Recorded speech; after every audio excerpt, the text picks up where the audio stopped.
Hello and welcome. So, have you ever really thought about what it takes to prove an AI's decision is correct? Especially in a super high stakes environment, like a pharmaceutical lab or a manufacturing plant. Well, today we're going to tackle that exact question. We're diving deep into data lineage and provenance, which is all about building AI systems that are not just smart, but are actually trustworthy and, maybe more importantly, defensible. And this quote right here, this is the absolute core of everything we're about to talk about. See, in these kinds of environments, just trust me doesn't fly, not even close. You have to be a detective, proving every single step of the data's journey, from the moment it was created all the way to the final decision. It's about building a case that's so solid, it's completely undeniable. So, here's our game plan. First, we'll look at the fundamental blueprint for trust. Then we'll get really clear on two critical terms: path versus context. After that, we'll jump into some real-world examples, see how a system's power level changes the rules, and then we'll wrap up with some practical design tips for building systems that are truly ready for an audit. All right, let's dig into our first section, the integrity mandate. You can't just hope for trust in a system. You have to build it in from the ground up. And to do that, you need a blueprint, a map that clearly shows how everything connects and where all the data flows. Let's take a look at what that map looks like. This diagram here shows that structure perfectly. Just think of it in 3 layers. Down at the bottom, you have the evidence and audit plane. That's your source of truth. It's where everything gets recorded. Then, in the middle is the execution plane. That's where the actual work happens. The AI services, the manufacturing operations, all of it. And up top, you've got the control plane, which is where the humans in the loop set the rules and approve changes. Data lineage, then, is like the golden thread that weaves through all 3 of these layers, connecting every single action back to its proof. Okay, let's pause here because this next part is absolutely crucial. You'll hear the words lineage and provenance thrown around a lot, sometimes like they mean the same thing. They don't. And honestly, getting the difference is probably one of the most important takeaways from this whole explainer.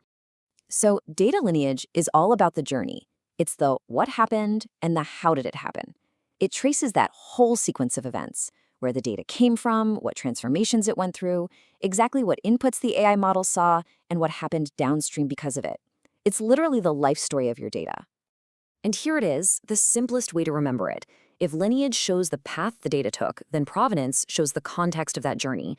It's the difference between knowing the road someone drove on versus knowing if it was raining, what time of day it was, and what kind of car they were in. One tells you what happened, the other tells you why it matters. And this is that critical context we're talking about. Provenance is what gives the path its meaning.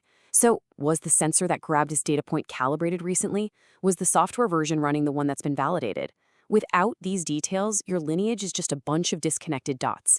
Provenance is what lets you connect them into a picture that actually makes sense. I mean, what good is knowing the path if you can't even interpret the journey, right? Okay, that's enough theory. Let's make this real. How does all this lineage and provenance stuff actually play out in the real world, like on a lab bench or a factory floor? In a lab settings, your lineage might be tracking data from a scientific instrument into your LIMS, that's the Laboratory Information Management System, and through any pre-processing you do. But it's the provenance that tells you if that data is any good. Was the instrument configured correctly? Was it calibrated at the exact moment that sample was run? That's the stuff that matters. And it's a very similar story over in manufacturing. The lineage might just look like a fire hose of events coming from the MES, the Manufacturing Execution System, but the provenance gives you that crucial context. What was the batch ID? What was the exact state of the equipment? Which phase of the process were we in? Without that context, you're not just missing a few details, you could be drawing completely wrong conclusions. Now, this is where AI comes in and really turns up the difficulty. An AI model can pull data from dozens of sources, all in real time, to make a probabilistic call. What that means is you get one shot to capture the entire picture. You can't just go back later and try to piece together what happened. The lineage, with all of its rich context, has to be captured right at that precise moment of inference. This brings us to a really, really important principle. Basically, the more power and autonomy you hand over to an AI system, the heavier the burden of proof becomes for every single thing that it does. It's a pretty simple and direct relationship, really. If an AI just flags a potential issue for a human to look at, your evidence requirements are, lower. But if that same AI can directly reject an entire batch on the manufacturing line all by itself, well, the demand for rigorous, complete, airtight proof becomes absolutely non-negotiable. I love how this slide just lays it all out there. An assistive system, one that's just helping a person, might be okay with a less detailed lineage. But a decision-shaping system, one that can actually trigger a change on the line, that demands absolute end-to-end traceability. The level of authority the system has dictates the level of rigor you need. It's as simple as that. So the big question is, how do we actually build systems that can stand up to this kind of scrutiny? In this last section, we're going to walk through a practical guide for designing for an audit, and we'll start with the common mistakes you have to avoid. These right here are the classic traps, the things that will get you into so much trouble during an audit. Capturing the output but not the inputs that led to it. Losing the context of how the data was changed along the way.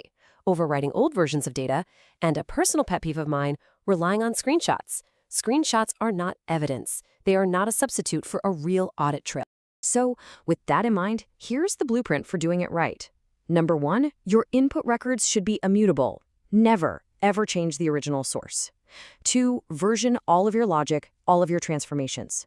3, take explicit snapshots of the context at critical moments, especially at inference time.